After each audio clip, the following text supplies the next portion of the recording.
Anisha, welcome to Brand Game Strong. Hi. It's so exciting to have you today. I'm excited to be here. I'm excited you're here. I want to share this because I feel like it's a good way to start this episode, but I feel like the audience has brought you here, actually. That's crazy to me that people Yeah. have asked for me to be here. That's surreal, and I feel really grateful for that. So thank you, whoever said they wanted me on here, because I just feel so privileged to be here. I remember I did a poll a few months ago, and I'm always kind of just like reaching out to people being like, what do you want from this? And I find it's sometimes it's like such a passive place to be, because it is such a chill environment that I don't always get like the most productive replies. So this time it was like, Anisha, we want Anisha. And I was like, okay, yes, we are bringing Anisha. And then I realized we were connected on social media, and then I reached out. How has your week been? What have you been up to?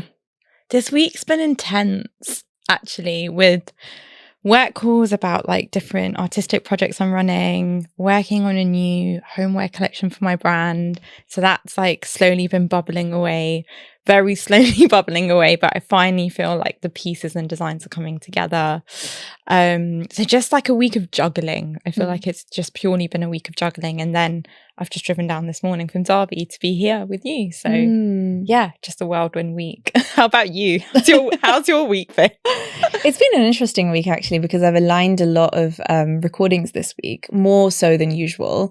And I thought I'd be overwhelmed, but actually I'm just having a lot of fun. And I feel like, it's summer in September, which is unheard of in London, hence the, strappy top. But no, it's been really good. And you mentioned that you've driven down from Derby. So tell us a little more about like, how has Anisha Parmar, London, ended up in Derby? Yeah, that's interesting. So I'm a Wembley girl, Northwest London girl.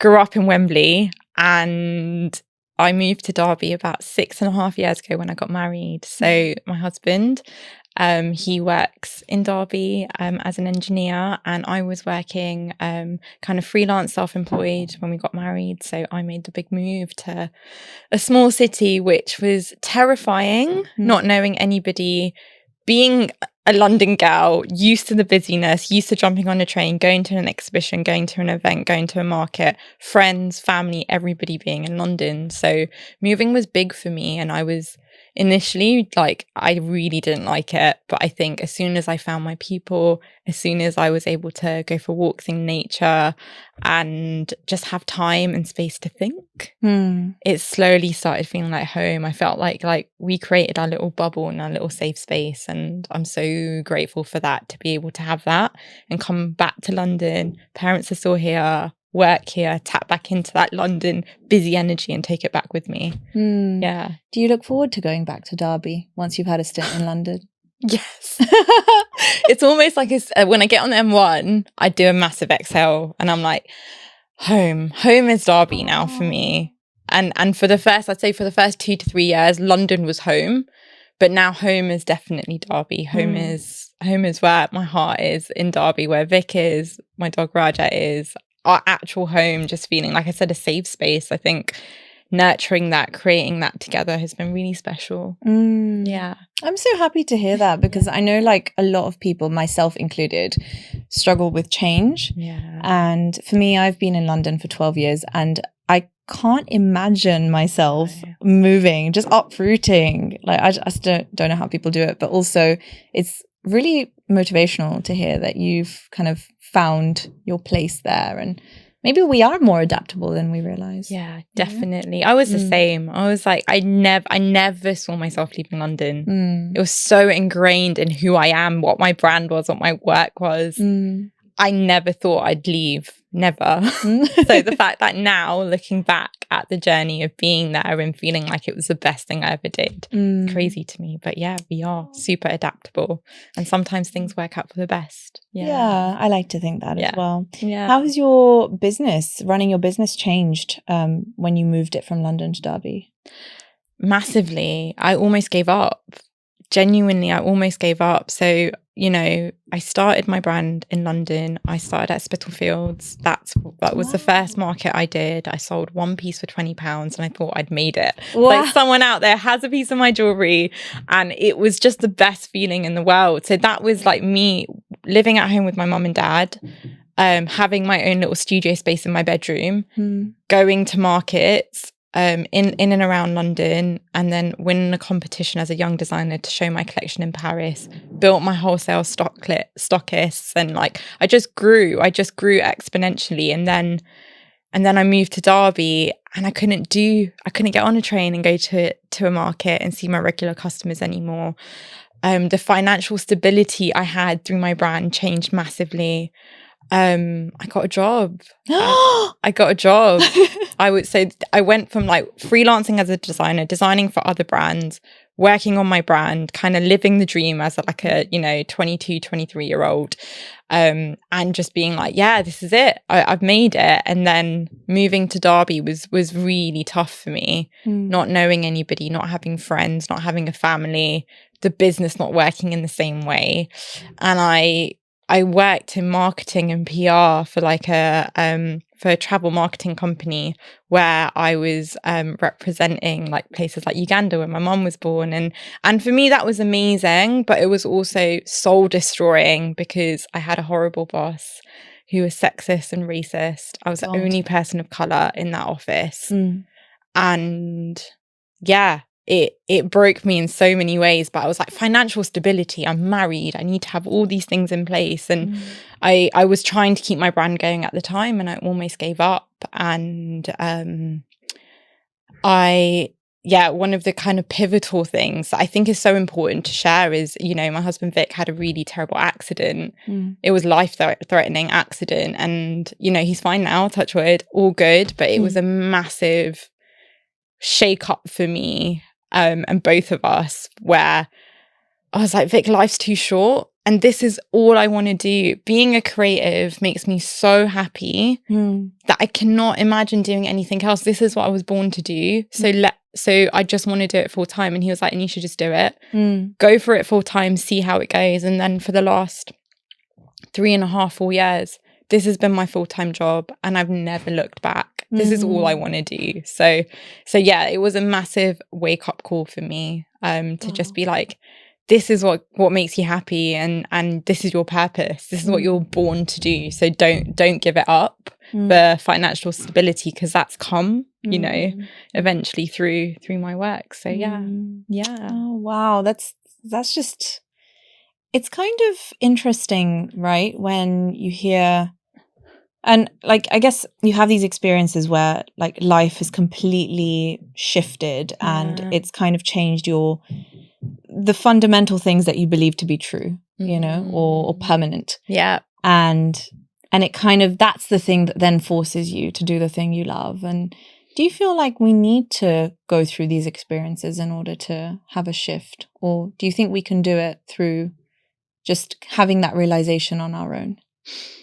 I think everyone's on their own journey. Everyone's on their own path. My business and brand journey by no means has been like this. I've been here where I've got the stockists, I've got the big names, I've done it all. I've been in Vogue, I've been in Elle, and then it plummeted. And then I slowly built myself up, but way more authentically. So my journey's been tough, you know, 8 years of running Anisha Parmar London, on and off, giving up, you know, personal life taking over, mental health struggles, all those things. But I wouldn't change it for the world, because it made me a stronger person. It made me develop my work and my brand in such an authentic way that has a real purpose now that it didn't have before. My journey is my journey, and I love that. And everybody goes through their own, you know, struggles. Some people are overnight sensations and that works for them. That's not been my journey. It's been slowly hustling and you know, chipping away at the crux of what I'm really passionate at doing. So yeah, I love that. I love that for me. I love it for you too, Anisha. What actually struck me when you said that some people are overnight successes, I think that doesn't take away from the fact that like their graph is also like this. It's just maybe Yeah. it started at the top and then it will, you know, because Yeah, that's yeah, just yeah. life. Yeah, exactly. Yeah. And we, like I said, we don't see everybody's struggles either. Yeah. Some people seem like overnight successes, but we don't see all the hard work that it took to get up to that point. So yeah, totally not taken away from that at all. Yeah, and we spoke about it earlier, didn't we, just before, where we were saying that like you can so easily look at somebody and you're only seeing, and we all talk about it, you see the highlights, you know, but like the absolute like down in the dumps moments and, you know, all of those, I think we absolutely all go through those, and it's just having grace for that, isn't it? And yeah, totally. I think on the surface, I mean, you look like you're absolutely killing it, and I want to congratulate you because you've gotten yourself out of that place and redefined yourself, and I think that takes a lot of energy and a lot of courage. Yeah, for sure. I think I'm proud. I am proud of myself. I find it really hard to kind of own how far I've come, and just, you know, and not like shy away and be like, no, but it's true that I am proud of myself. It's been kind of 10 years of working in industry, building the brand, and most recently, like, you know, working on projects around my artistic practice and jewelry and identity. So yeah, I'm proud of what I'm doing now, and I just hope, you know, I can continue to do it for a really long time. Yeah. You know what's funny? In these interviews, we always start with like the childhood and like going back, and we've gone straight into your work. I know. All I can see is your earring, and I just keep like thinking about your work. And I want to ask you, like, what actually is Anisha Parmar London? Because I don't know if everybody will know.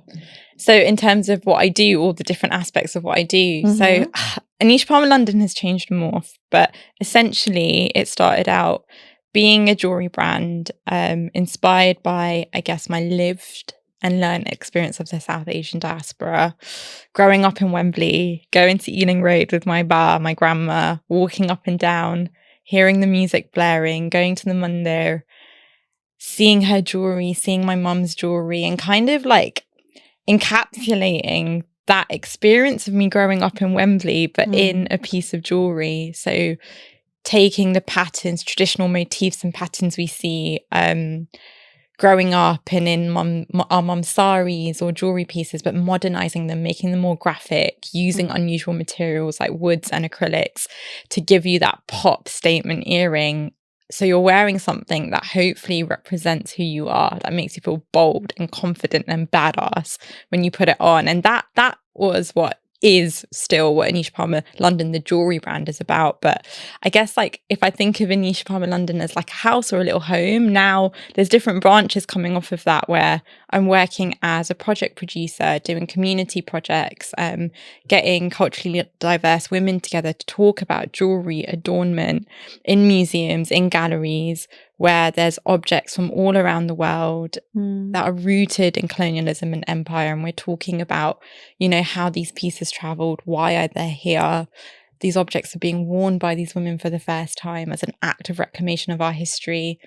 And it's kind of taking that crux of like using my story in my jewelry making to now hearing other people's stories and giving them a platform and creating a safe space to think about how we can use jewelry as a mode of storytelling, of decolonizing, of reclamation, and telling our stories in spaces where traditionally you never saw us represented. So now I'm working with organizations, doing projects around that. So photo shoots, videos, films, collaboratively working with other artists who have like lived diaspora experience. I guess now I'm a artist, producer, curator, as well as running my jewelry brand. So you're basically a multifaceted creative. Yeah, I guess so. Yeah. I think they call it now a portfolio career. Oh, wow, that sounds very profesh. I don't know if that's me. But I love that you just said that, because actually, all of us just feel like, what are we doing here? And I don't think that goes away, does it? I mean, you've been running your business for like 8 years roughly, isn't it? So how, like, do you feel like your own internal, you know, views of what you do and how you do it and whether you're good at it, do you think that's changed over the years? I think I've become more comfortable with who I am. I think I've really struggled with confidence and imposter syndrome. And I think it's just like we were talking about this in the last couple of years. I've really began to become more comfortable in myself and who I am. And with that that confidence has grown in my work and what I do. I really believe in the work that I'm doing, in the hope that it's making difference, whether it's to somebody wearing my piece of jewelry or whether it's the community projects that I'm doing. Like, the purpose has got stronger, and with that I believed in myself more. So yeah, I'm not people say fake it till you make it, and I think I did that a lot in the beginning, and now I feel like it's just there's the comfort and ease that comes with the work that I love doing, which is really, really nice. Not in like an egotistical way, more in an authentic way, maybe. Yeah, there's a groundedness. And I think that comes across in your work, because I think you do dig a lot deeper now, in whether it's in your storytelling or even if it's in your designs. Like, they're very intricate and they're very unique to you, which shows that you've actually spent time thinking about it rather than just being like, oh, what's going on outside? Oh, let me replicate it, or let me find a way to make it a tiny bit better and stand out a bit more. And I've done that. Don't get me wrong, I've done that. We all have, And those are the collections that I've not done well. I remember when I moved to Derby, I had a show booked that I paid for that was a lot of money. I risked, a lot of money to do it, a trade show in Paris. And it was that collection where I was trying to fit in, trying to become more commercial. The Paris terrorist attack happened at just before the show. So a lot of the buyers weren't coming, but the buyer feedback I got is, Anisha, this isn't you. So when I tried to fit in and try and go with what trends were happening, it just didn't work. And I think I really learned from that. I lost a lot of money, but I learned so much from that experience that, Anisha, you've got to do what's true to you, because that's when things resonate and that's when things work. Yeah. I'd love to know, what sort of designs did you create for that particular exhibition versus what you create now? So I was trying to do very small, like simple pieces, very like almost like fine, demi-fine jewelry. Right.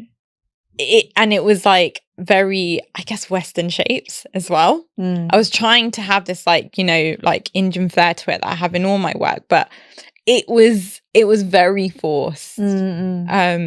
When I did it, I really remember the feeling of creating that collection, and deep down I knew it wasn't me, but pushing through that to think, actually, this is what people want, so this is what I should be doing. And I think that comes with that confidence things, having confidence in your ideas and kind of what your heart and your intuition is telling you what to do. And now when you see my work and the designs that I followed, it's very, very much like something that I'm super excited about, something that makes me really happy when I'm creating it. And that comes through to the other person who's receiving that work, because you're feeling all that energy that I put into it. So it's like, rather than trying to appeal to the masses on a pretty surface level, you hone in on a niche audience that is like craving your designs. Exactly. I love that, because I think that's the kind of mentality which will actually bring something new, right, into the world. And I actually don't think I've seen your designs, like, I've not seen anything like it before, which I think is very nice to it's very refreshing. Yeah, definitely. Yeah, I think like laser cut jewelry has become so popular, and there's so many brands doing it. But I think what I always say, it's so great that we can all have our own interpretation of it. And mine is, I guess, like, I like to think people think of it as a piece of art that you're wearing. Or you could wear like a really basic outfit and then just like a pop of colour. Exactly. And you can wear it with your everyday work clothes or your Western wear, but then it translates to your South Asian wear as well. And I love that, because when people are buying it, they've got outfits in mind that, Western and South Asian outfits that they want to wear it with. And I love that you can buy my jewelry and have that transferable kind of mode to it. Also, with the rise of Gen Z, I feel like they're very bold and unabashedly proud of their background. And I want to take it back to younger Anisha, because I think it's a good segue. What was your upbringing like? What was your relationship like with your own identity and heritage when you were growing up? I think growing up in Wembley, and, you know, Wembley's very multicultural, very South Asian. I just never thought I stood out, like, kind of unapologetically me. And I grew up in like a, you know, East African Gujarati household where adornment was like in every nook of our house. But interestingly, my parents were working in retail, and then they started their own menswear business at around the time I was a toddler, in Piccadilly Arcade, very posh British like tailoring shop. And I remember spending weekends there with them where they were putting on this almost mask, almost like, you know, Dad Pravin became Peter. Oh. And like, it was almost like we have to be very, very British and very English. And, you know, we can't show our cultural identity because we're going to, you know, get a backlash. And I think it was crazy to me to have that experience, but then come back to Wembley, and then it was very Indian. It was almost like they let their masks down finally. And then we had this very Indian Gujarati like household. So I think the contrast of that really informed who I was. Right. And I think that's why I was so adamant that if I was going to do work, and all the artwork I did was about exploring my Indian identity, because I think they had to shun it away so much to fit in, to assimilate in order to survive. Yeah. And I was very, very adamant that I didn't want to do that. I remember there was a time like with my brand, Mum goes to me like, you know, bless her, she's incredibly supportive. But remember, she said, Anisha, your work's not going to sell if it's about your culture. And if you want it to sell, you need to get somebody who's white to sell it for you. Interesting. Yeah. And that broke me. And me being me, I was almost like, I'm going to prove you wrong. So I think, yeah, jewelry, adornment, the way in which we dressed at home in Wembley was just so like proud. But I also saw the other side of how they had to run their business in order to survive. Yeah. And I think being with my bars, both my bars, my nanny and my dad's mum, that I call bar, London bar and Leicester bar, is what I called them. Leicester's where my mum grew up, and like before she moved and got married. So I had a lot of family in Leicester and spent a lot of my holidays with them. Very, you know, like British Asian, very multicultural. That really informed my childhood, and I was always creative. I was always creating something. Yeah. That's so interesting. What sort of things did you like to create when you were younger? Drawing, painting. Like, I think my outlook on life was always creative. I think when there was stuff going on at home, you know, arguing or like just stuff going on at home, I remember just being in my bedroom, listening to music and painting. I've still got all the paintings that I did when I was younger. It was my way of escaping, I think, a little bit as well. It was me creating my own imaginary world where things were beautiful, things were colourful, things were full of pattern. And that really formed a safe space for me to build, I guess, who I am today. It saved me in many ways, I think. Wow. I don't think I've ever thought about that until I've just said that now. Yeah.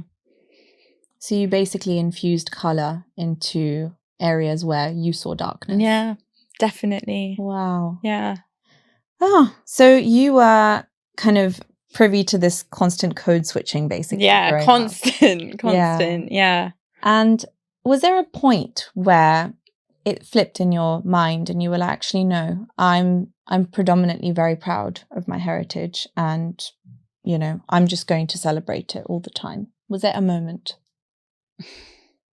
I don't think there was a moment.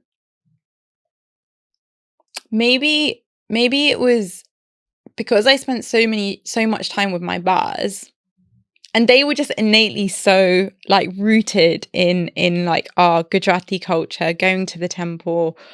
It was just a given. So I think maybe that shunned me away from it, and I was living in their world a little bit, where they were wearing their saris and they were wearing their gold bangles and chains and like kind of dressing me up. I remember like my bar in Leicester like folding a sari in half when I was little and draping it on me, and us going to the shops for me to buy sweets and things like that. So I think I was almost living in their unapologetic world, and that from the get-go made me so proud of my culture. So I didn't I guess I didn't have the need to assimilate. It was only really when I moved to Derby that I really felt any form of racism, because growing up in London, you just don't feel like you stick out. I don't know if you feel that, but it's just like a given. But it's only when I moved to Derby, like a smaller town, that I really felt, oh gosh, like I stick out here. And in a lot of these creative spaces, I'm the only person of colour. And that's really when things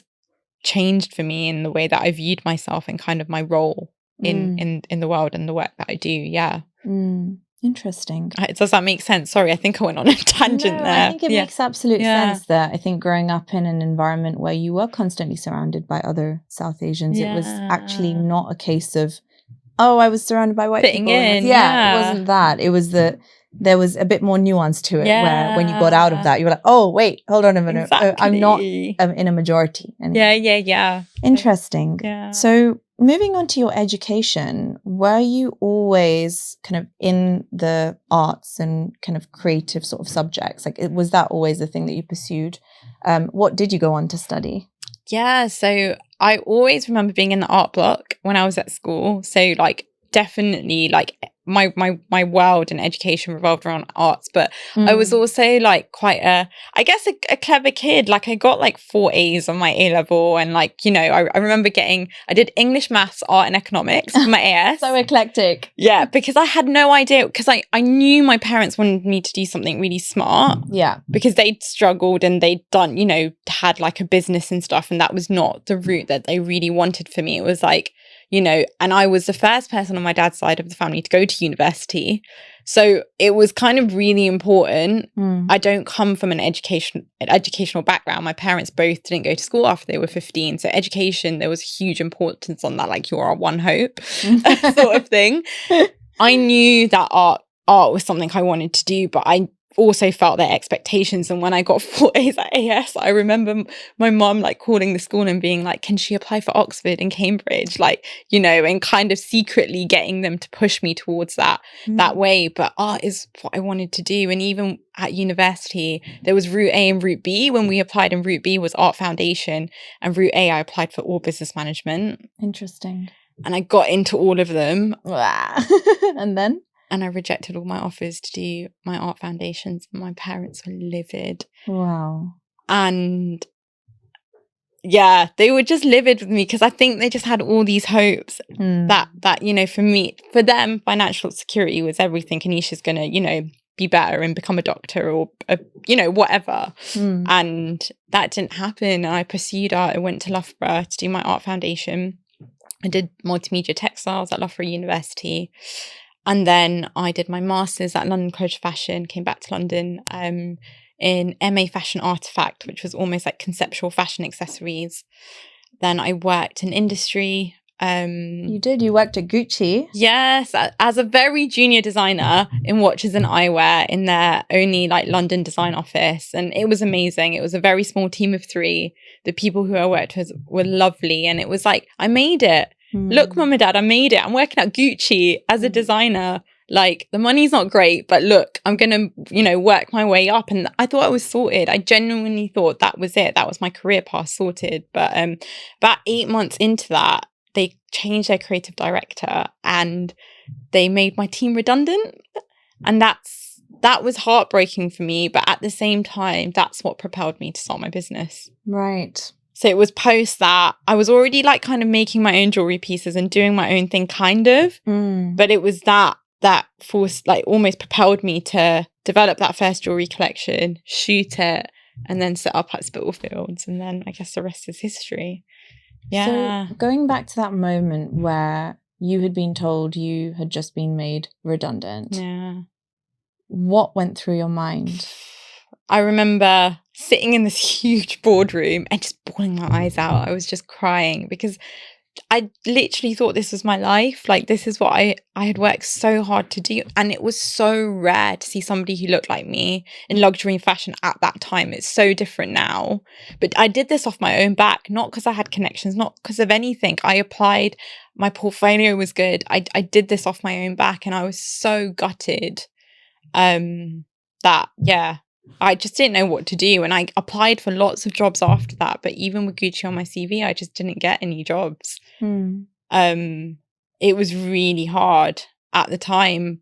But yeah, I kind of used that energy into developing my own thing and slowly growing my own business. So, and I think the naivety when you're young to just go for stuff, the risk taking that you do at that time, it's amazing actually, because I always think back to that Anisha, and she was so bold and she was so fearless. And I think I've got a lot to learn from that Anisha still. I want to bring that back in me a little bit. But yeah, I love that about her, that she just went for it. Yeah. She rose from the ashes, basically. Literally, yeah. Naivety is an interesting thing, because I feel like for anybody, and you can, tell me if I'm wrong here, but when I was in my early 20s, I would spend ages consuming like business content and like who's on Forbes and, all these things. And like, I'm going to start my own business and I'm not going to work for anyone. And then I realized, wait, I need to pay my rent. So let me get a job first. And then I'll figure all the other stuff out. But like, I don't think I let myself be naive and like really act on that at the time. But you, as somebody who did, do you think that you would do it again if you were in that position? Oh, that's such a good question. Yeah. I think I had the luxury of living at home with mum and dad. There wasn't that rent to pay. Like that, I have to say, hold my hands up, privileged position to be in. I was living at home in London with mum and dad. I had my studio there at home. I remember getting my first order from the V&A Museum, and it was for 500 pieces.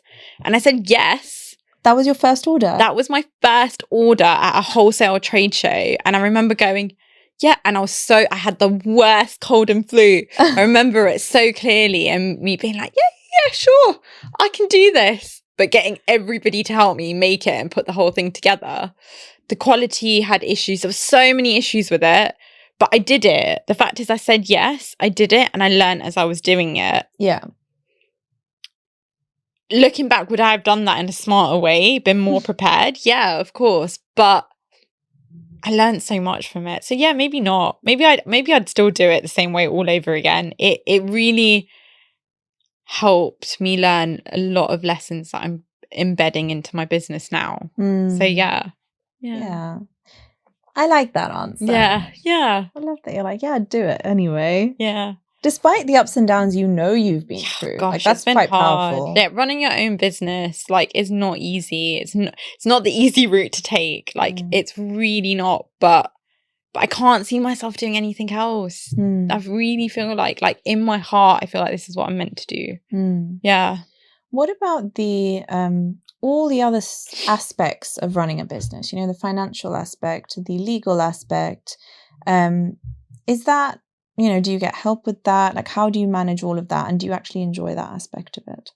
I think that's the almost hardest part of it, because I'm a creative. So I would love to just solely be creative, but that is not what I spend most of my time doing.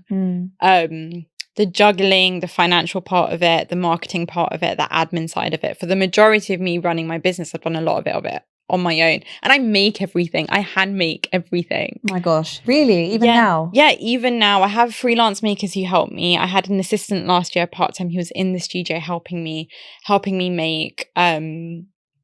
And over time, I've learned I can't do everything. So having freelancers who I love working with help me has been amazing, because, I've got Gavia, who helps me with my marketing stuff sometimes. And she's great at copy. I've said I'm being dyslexic. That's helped so much. Being able to just speak at somebody, but they extract it and make it sound beautiful. That's been so helpful. And yeah, just calling on support when you need it, whether that's freelancers, whether that's collaborators, that's really helped. Working with photographers and videographers, Chevy, who I work with so much, who's from Derby, and he's from Derby. I met him in Derby and he moved to London, so we swapped, but working with him has been amazing. So I think letting letting your pride down a little bit. Initially, it's like a survival thing. I've got to be really savvy because I can't afford to hire lots of people. But over time, I've learned, let that pride down and kind of invest in your business and get the support you need, because what you're really good at is what you should be doing. And you need to get other people who are really good to fill those gaps in. Yeah.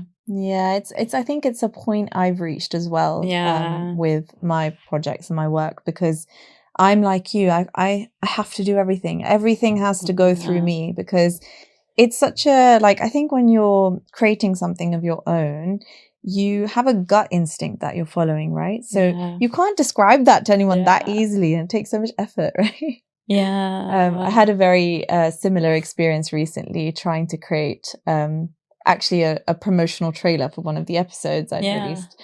And I remember hiring a freelancer, and I was like, I need to trust this process. I need to just teach this person how to, like, whatever my vision is. I can't even tell you what my vision was. It was shambles. I struggled. And then I made it myself, and I was like, I can't keep doing this. That's it. I think like finding the right people and taking time in that. Yeah. Because like, I think I've learned I want to work with people who truly understand the message behind the brand, because if you don't understand that, you're not going to understand how to, how I want things done, or what the messaging is. The messaging and like kind of the foundation of the brand has to be all the way through everything you do. So you might not always find the right person, but keep trying, because there will be somebody who believes in what you do as much as you. Yeah. And even more than the messaging, it is also the essence and the soul of what you're trying to create, right? Exactly. And that's something that I think it takes time to get people on board. But I agree with you. I think there are people out there. It's just having the patience, right, to find them and hone them and train them. Yeah, and invest in them as well. That's true. Yes. Yeah. Going from a creative to a business owner, I feel like sometimes those things are so mutually exclusive. Yeah. How do you juggle that like dichotomy in your head? Because genuinely, it's like, one thing is running a business, marketing, pushing the brand, selling it. And then there's the creating, the actual, like, in your studio. It's hard. I can't say I've like cracked it at all by any means. Have I like gone, yeah, this is how you do it? Because I still don't think I've got it right. But I think what actually was a pivotal point for me with that was during lockdown, I started showing up and telling my story. So before lockdown, that whole faking it till you make it. Anisha, Parmar London, we're a studio, we're a team. There was no team. It was just me. It's a girl. It's me, Anisha. There's one person. So I was trying to seem as if I was this like whole put together business. And I think as soon as I showed up authentically and started going, it is me, I make everything. This is my story. This is my journey. That's when things started to change for me. And that's when I started to see like marketing and all the other aspects of my business so differently, because I was like, it's not a chore if I'm just being honest with who I am and what my capabilities are and what I can do as one person. If I'm honest about it, if I'm telling people the truth, then they're on that journey with me. And as soon as I started taking people on the journey with me and being honest, there's times where I haven't brought out a new collection because my well-being's not been that great, or I haven't been able to release something for a certain deadline. But just being honest about that, like being dyslexic, I only found out I was dyslexic last year. But again, communicating that I make typos in my newsletters and what I put out on social media all the time. And I get really embarrassed about it. But actually sharing that I'm dyslexic and this is why, I can read something 10 times but still make that mistake. Being honest about it has really helped because I'm breaking down those barriers where things don't feel so difficult. So what if I make a typo? It doesn't change the essence of what I'm saying. Or the admin mistakes that I make or whatever. People are forgiving as long as you're honest. That's very true. Yeah, and I think that when you're running a business, it's okay to make mistakes as long as you're just authentic about them and being like, okay, we won't make the same mistake next time. And people are on that journey with me, so they're going to be more forgiving. Yeah, and you're not exactly hurting anyone with a typo. Like, you are a small business. And I think people forget, right, when they're purchasing or looking at your prices or, just looking at your website, like, it's very easy to then be like, oh, let me compare this to, I don't know, like ASOS. Yeah. And it's just like, but you're comparing like a huge conglomerate to a literal person creating, and the impact you have on them by purchasing their work or, you know, their pieces is directly to them and to the individuals who are helping them. So I don't know, like, I don't know, maybe we all forget that. I think I forget that because I'm an ASOS shopper myself. So, you know, I'm trying to be better as well, and it's not going to be perfect, but it's interesting that like you put so much pressure on yourself, because I think that's the classic like journey of being an Indian girl, isn't it? Is like constantly trying to be perfect and pristine. Exactly. And prove wrong. In my case, it was like, I'm going to prove to you that I can do this. And over time, I think when my parents saw me working hard and seeing all the things that I've been doing, they're so supportive now. But it's like that proving. I think like being a brown creative is such a taboo. Like still, I hope for like Gen Zs it's different now, and I'd like to think like there's so much more representation and examples of creatives. But like you're right, we're so hard on ourselves because we're trying to almost prove that we can do it and prove that we're worthy of our existence in this world, which I think it's like so deep and dark, but actually like the crux of all of it comes down to that, right? Like trying to prove our worth as like the kids of immigrant parents who worked nonstop, and you know sometimes may call us lazy because we're not grateful. That's so true, though. I think like I was saying to you earlier, I still see it in my parents. You know, they're still going, they're still at the shop, they're still working. And my brother's in the business. It's very much a family business, and there's still that hustle mentality there. But I think I've had the privilege of stepping back from that and going, actually, like if my business is an extension of me, it needs to work intuitively to how my lifestyle is. Yeah. And I think that worthiness and that confidence and how that shifted is kind of taking a step back and going, I'm going to do this at my own pace, and I'm going to do this in a way that feels authentic and right for me and the way I want my lifestyle to be. Because I've never been about, I want to be like a millionaire and I want to make loads of money. If I can make a living for me and my family, pay my bills and do what I love, I've made it. And that's it. And I think that's enough for me. That whole worthiness, comparison mode, being like at the center of the industry and stuff like that, that's never really been my ambition. And that's okay. You know, it's okay not to keep up with what everybody else is doing, because essentially I'm doing me and I'm really, really happy. You know? Yeah.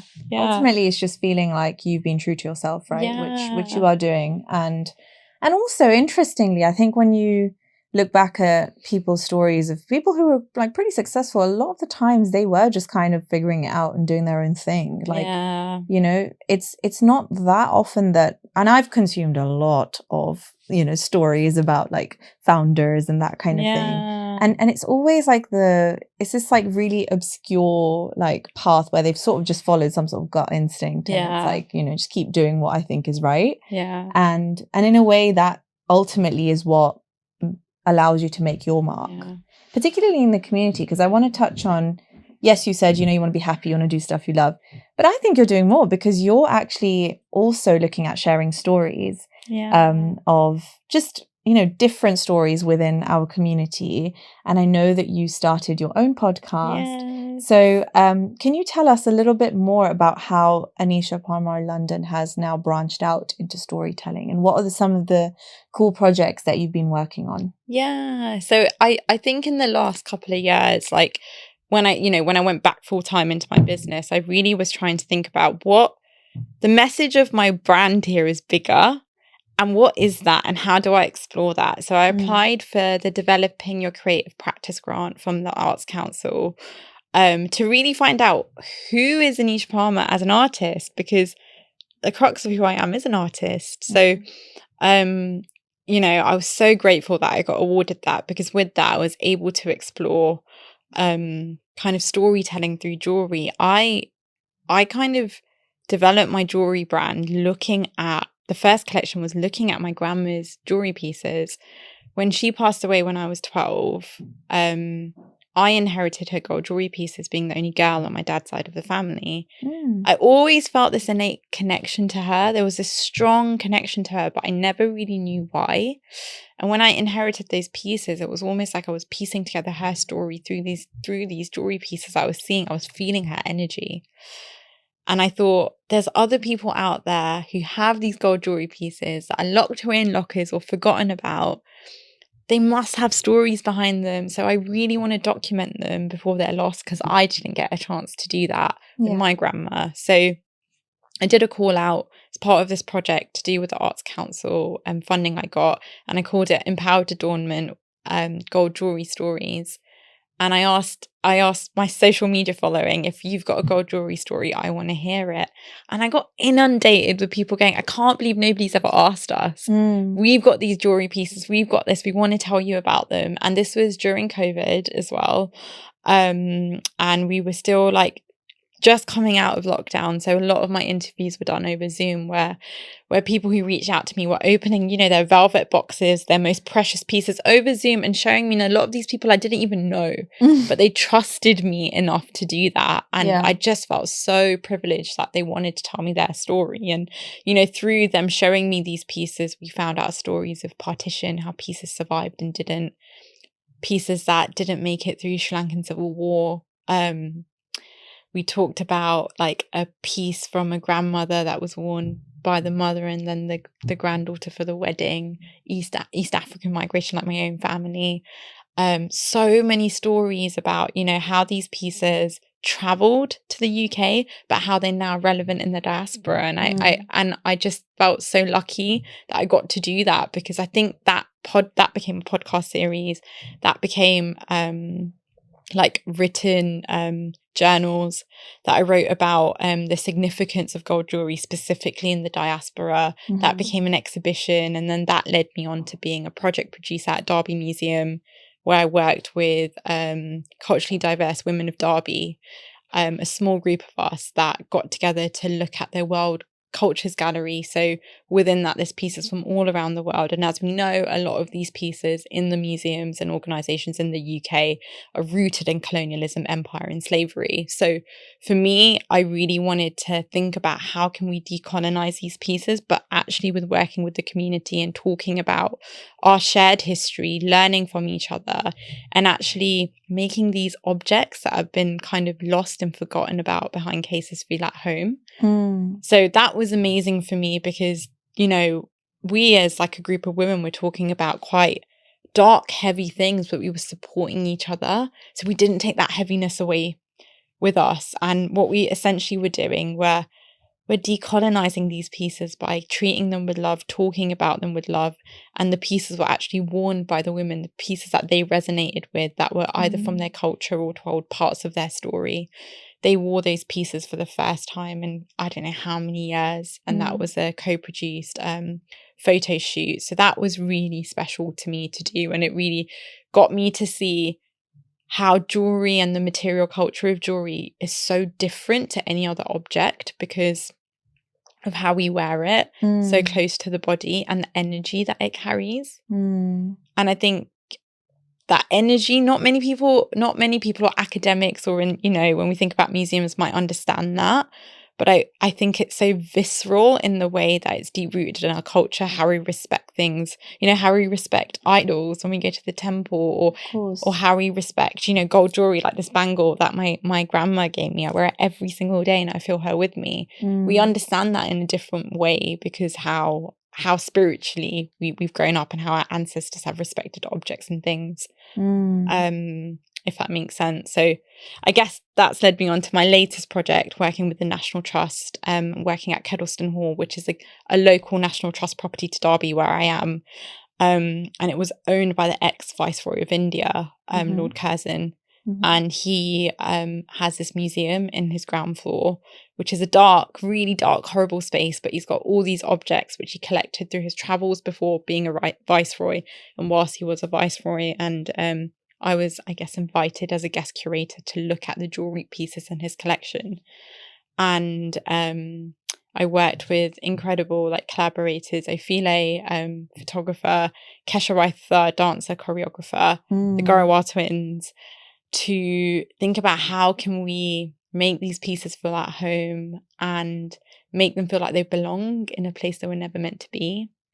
And there was a quote by Lord Curzon's wife, Mary Curzon, where she called the Maharani of Jodhpur while she was visiting her a painted jewelled female prisoner. Mm. And it infuriated me because she used the way she was adorned as a way to show that she was oppressed, like covered in heavy emeralds, anklets of weight. So she talked about all the jewelry pieces she was wearing as like shackles almost. Mm. And what we did in our collaboration as part of this project, Kesha took on the form of the Maharani of Jodhpur, and the Garawal twins wrote a special spoken word piece and music piece, taking on almost like the voice of the Maharani of Jodhpur, coming to Kedleston and going, my adornment isn't oppressive and I'm going to tell you why.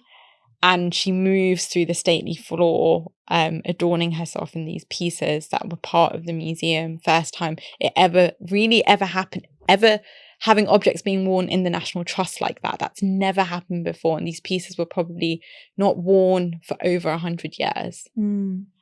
So the weight of doing, like, we all felt the gravity and the importance of what we were doing. And I think organizations like the Trust have a long way to go in understanding the emotional burden it takes to do projects like this. But I'm so glad we did it because it's really powerful seeing, you know, visitors like being there and visitors who really get it, people who've joined and become, you know, National Trust members. An Indian family coming with like their young kids, they came specifically for this project and joined and became members because of this, because they felt like they belonged in a space that was oppressive and which they never felt like they belonged before. And I think that is the reason why I've been doing the work I've been doing recently. So yeah, I went on for a long time about that, but it's really important.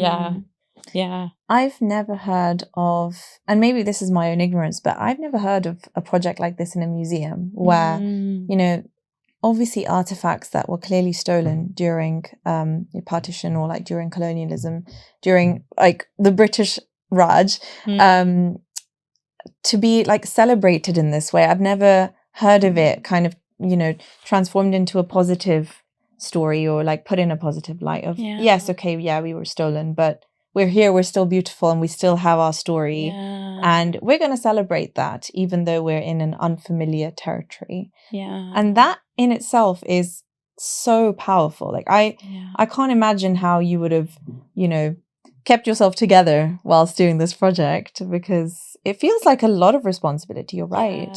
Huge responsibility. I felt that, you know, the objects to me were almost like human beings. I was treating them with that respect.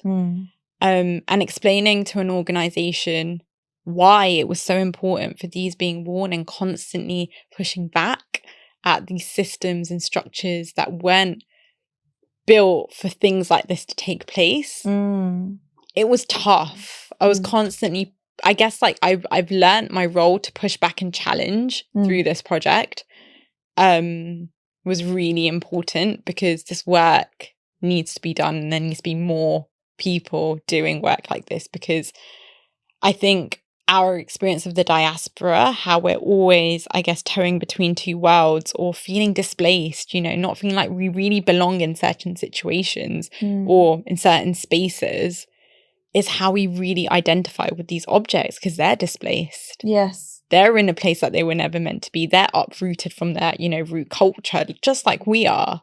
So we identify with them in a completely different way, and having more of those perspectives in museums and national organizations is so important, because I say this all the time, like the little Anisha never went to museums, but now if that little Anisha goes to a museum and sees herself represented, like, I've done my job, I've lived my purpose, because that is what I want to do. I think I want to see representation and hopefully beautiful, true representation of different stories in these spaces. Our voices need to be heard. There needs to be power shifts.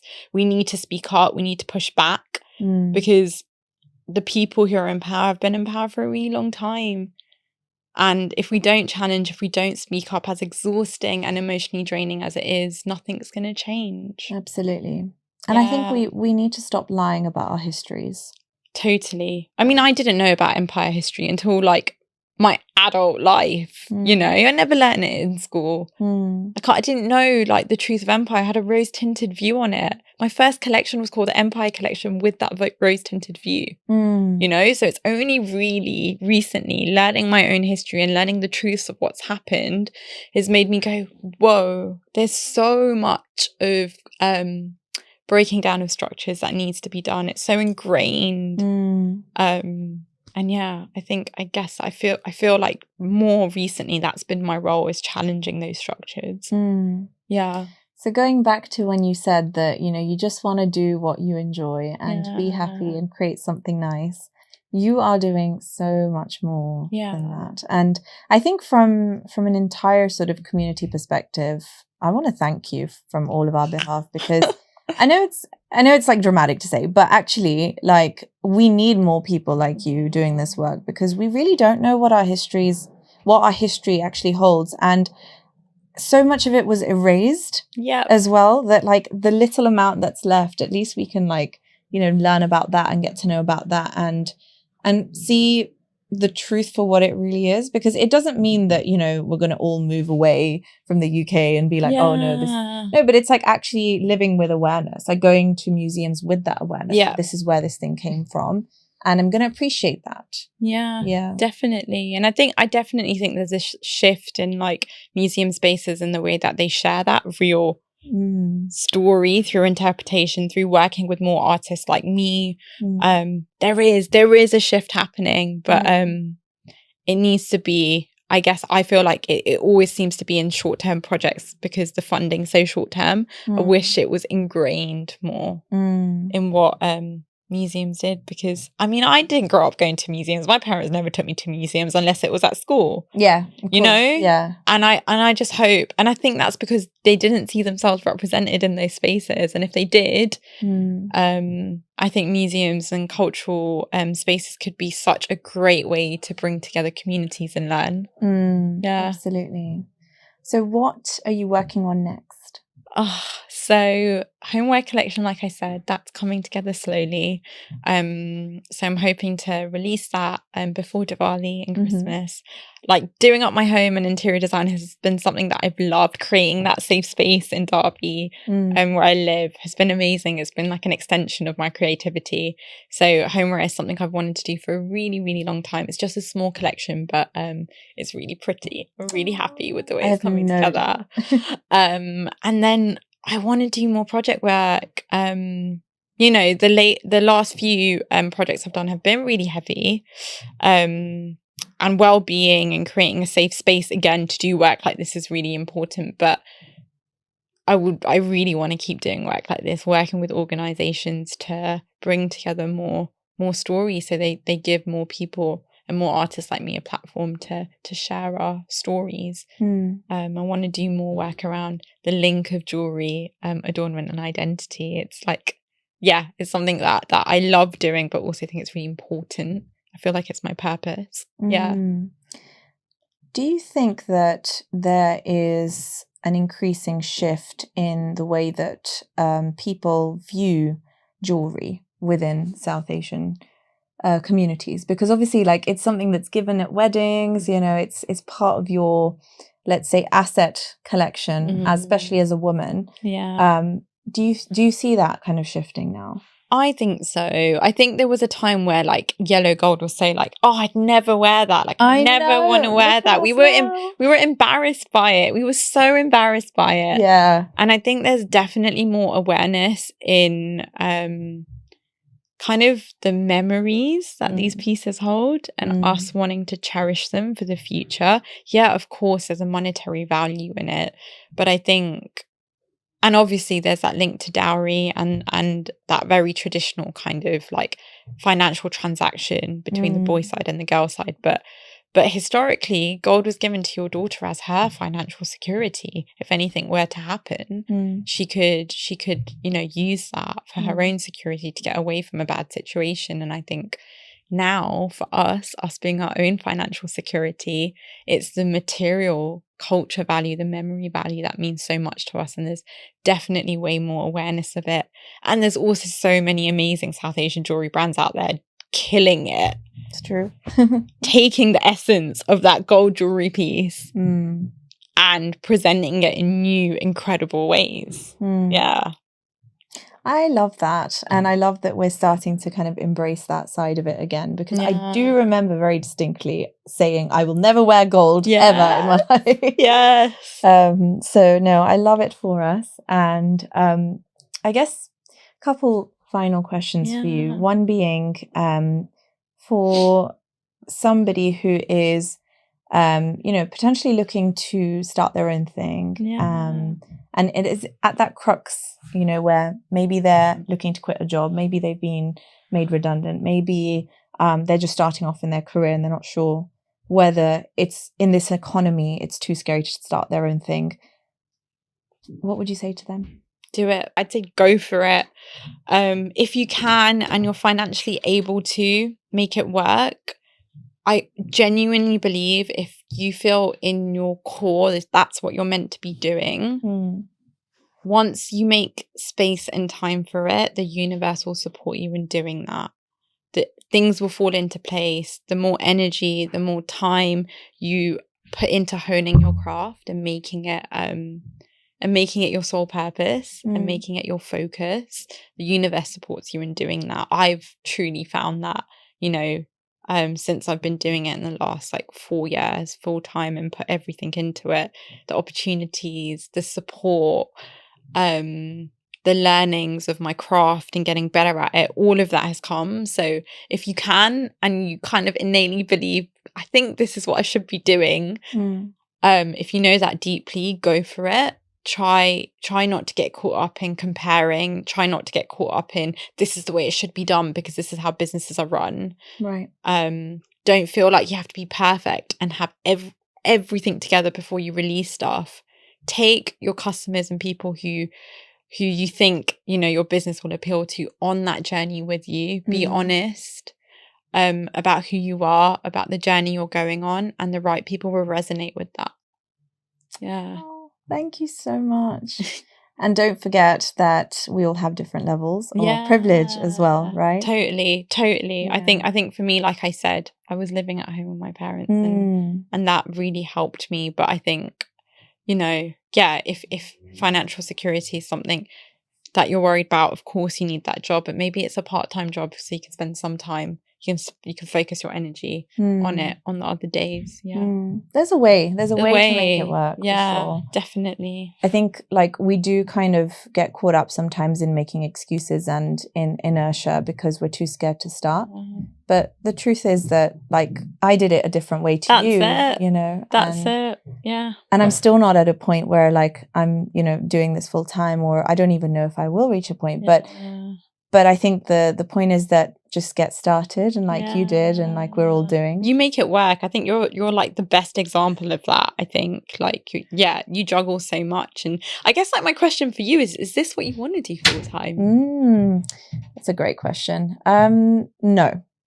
And the reason being that I have recently discovered that I may have ADHD tendencies. And so for me, I actually need to always be doing different things. And I actually think it works for me not to put all my eggs in one basket. In a sense, you do the same because you're not just a jewelry brand. You're doing many other things. I reckon I'd get bored if I just did one thing. But never say never. Who knows? Maybe one day I'll just be, just doing different little things of my own and somehow making it work and trusting the process. So we'll find out. Last question for you, Anisha, is what do you have strong game in? Oh, what do I have strong game in? I think it's my purpose. I think it's using jewelry as a mode to tell stories, document stories, people like us, our stories before they're lost. And creating a safe space for people to have these conversations, and hopefully through the work, it being shown, people feeling like they're hopefully represented, breaking down structures, and obviously to adorn people in amazing jewels is my strong game. But also just knowing that I'm on my own journey and my own path, and being kind to myself, I think now is my strong game. Yeah. I love that so much. Yeah. Thank you for sharing your story here today. Thank you. Thank you for having me. Thank you for giving me this platform. I think a lot of realizations have come up. Wow, yeah. Yeah. It's amazing, isn't it? What can happen when you just start like thinking back and opening up.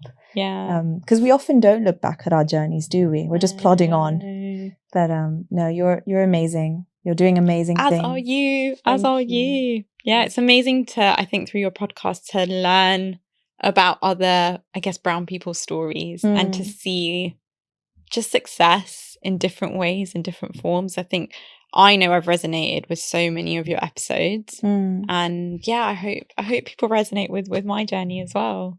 They 100% will. I mean, you've already got one person who's like, whoa, yeah, I need to like reevaluate. But no, thank you once again. And I wish you all the best with your projects. You're so like intricate and thoughtful with how you tell your stories and the kind of projects that you're taking on. It's really refreshing to see. It's amazing because I do think we live in a world right now where attention spans are very short and everyone's kind of trying to jump onto the next trend. And among that, you know, looking back to our histories, our stories, and just honoring our culture in the way that, you know, we think it deserves to be honored. I feel like you're doing that and you're, you know, striving for that. So keep going, power to you. And thank you so much. I hope a lot of people like kind of try and follow in those footsteps as well. Oh, that means the world to me. Thank you. Thank you. Thank you. Thank you so much for listening to this episode of Brown Game Strong. I really hope you enjoyed it. If you'd like to stick around, then please do hit the subscribe button if you're listening on YouTube. And do give the social links a follow as well. We're on Instagram and on TikTok. If you have any thoughts, feedback, advice, any potential guests that you'd like to hear me speak to, then please do drop a note on either the socials or on browngamestrong@gmail.com. Thank you once again for listening and really appreciate your support.